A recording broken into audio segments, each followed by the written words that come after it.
As Ireland's homeless numbers continue to increase, we spoke to Selina Hogan, who is living in a homeless hub with her family. We had to film the interview outdoors as we were not allowed in the hub. Selina, it's about 1.5 years since we first met you, and at that time you were just about to get evicted from your privately rented accommodation. And the last time we spoke to you, you were in a hotel. Can you tell me what's changed since the last time we spoke? Where are you now? Well, now I'm back in Ballyferma. I'm now in the hub.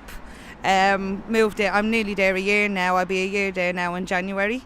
Have to say, like, for the sense of being back in the local area now for schools, it was great. I'm very grateful to be back here. But there is, but with everything that's positive, there's negative as well. And at the moment, living in the hub, I'm sharing a bunk bed with my daughter and my son. We're only allowed out 3 nights a month by Dublin City Council. We have to get permission by CPS in order to take them nights out. It's prison routes. It's not good. It's really not. It's not healthy. I'm still living in a crisis. I'm still struggling. I still have no home. I still have no space. It's just like a nicer version, I suppose, of a hotel. Really, like being in a hub. But the rules are just prison routes. And can you tell me how your children are getting on? Because obviously they've been homeless now for some time, and how are they getting on? The children have been, the children are doing great. I have to give it to them. They're just like me. They're just keeping on going. They're staying strong. My daughter now, who had to sit her junior cert, through being homeless now, got 5 honours and 2 passes. Couldn't be any more prouder than her. She's really just shown, I suppose, really just for her own kind of age crowd now that are homeless, anything is possible. You can still get through your exams, you can still keep your head down, but like that, the other side of that is they're still stressed out. They've no room, they've no space. My son, he keeps asking every evening, when are we getting home, are we getting one this Christmas, do we have to be homeless again for Christmas? These impacts now with Christmas coming up again. I mean, this is going to be my second Christmas now, homeless. It's not a nice feeling, knowing that for two Christmases, no home, no Christmas tree again this year, nothing. It does impact our kids an awful lot. I mean, these homeless families, these children that are homeless are actually being given a prison sentence that, for a crime that the government have committed on these families. They say about the budgets, they say, oh, we're after giving so much money back, everything's going to be marvellous. If the same monkeys are running the same circus, this is not going to work. It is going to crash again, it's going to fall apart. At the moment now, we have seen young kids and their parents sleeping out on the streets now because there is absolutely no emergency accommodation.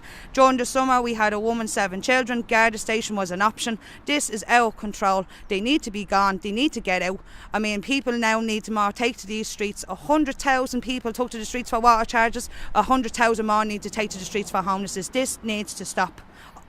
And can you just tell me, because obviously a lot of people would say, oh, why don't you just go out and find a private rented home? Sure, it can't be that difficult when you get homeless help and all this. Sure, you get loads of money to get a house. So can you just tell me a little bit about the experience of trying to find private rented accommodation? Well, I have heard that myself, and a lot of right-wing supporters and families that are highly up with their nice fancy houses and no mortgages to pay.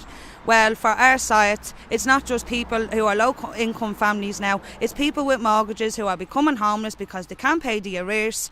There's people out there that for whatever reasons have to leave their jobs, or they're getting, they're just getting they have to quit or whatever source, no more income coming in. It's not even becoming a low income family anymore. These are middle class, working class families that are actually becoming homeless as well. And it isn't that easy when you've got 300, 500 people queuing up for one viewing, 500 people for any agency. To just narrow it down to one family is hard. And it's like a luck of a draw. It's like bingo. It's like you go on these viewings, you're hoping for the best, you just don't get a reply back. Or sometimes, if you're lucky to get a viewing, but the normality is now you send an email, there's no one getting back to you for viewings, or either you're getting told you're on a queue on a list to get a viewing. So there's it's getting to a stage where there's nearly 3 categories now of people. So in the first category, if you pick someone for their house, the rest is just completely just ignored, dismissed. It's not that easy. It's very, very difficult, very hard. I mean, this is why we have a crisis. There is no homes. The rents are gone up too high. It's just people are not able to get into them. It's just a constant circle of just just negativity, constant negativity. It just needs to be stopped. It needs to be addressed. Local authorities need to step in. They need to do something here. I mean, there's vacant homes there. They need to open these vacant houses as well as these new builds. There needs to be a motion to start.